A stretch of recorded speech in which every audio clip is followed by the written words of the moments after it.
সামান্য চুরির সন্দেহ কেমনে পিটাইতে পারে একটা যুবককে এইভাবে পিটিয়ে নির্মমভাবে হত্যা করে। সকলে বলেন নাউজুবিল্লাহ। চুরির বিধান তো হত্যা নয়। যদি সে চুরি করেই থাকে, প্রশাসন তাকে দেখবে, আইনের লোক তাকে দেখবে, দেশের কোনো মানুষের অধিকার না তাকে পিটিয়ে হত্যা করার। যুবক ভাইরা ঠিক কিনা বলেন?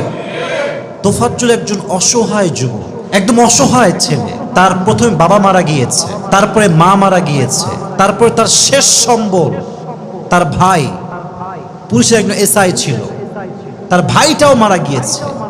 সবাইকে হারিয়ে ছেলেটা ভারসাম্যহীন হয়ে গিয়েছে, মানসিকভাবে ভারসাম্যহীন হয়ে গিয়েছে। সে কোনো জ্ঞান নাই তার ভেতরে, সে অনেকটাই মানসিক ভারসাম্যহীন যুবক। এই যুবককে যারা পিটিয়ে হত্যা করেছে, এরা ব্রিলিয়ান্ট শিক্ষার্থী হতে পারে, এরা ভালো ছাত্র হতে পারে, বাট এরা ভালো মানুষ হতে পারে না। যুবক ভাইরা ঠিক কিনা বলেন? আমাদের দেশ স্বাধীন হয়েছে,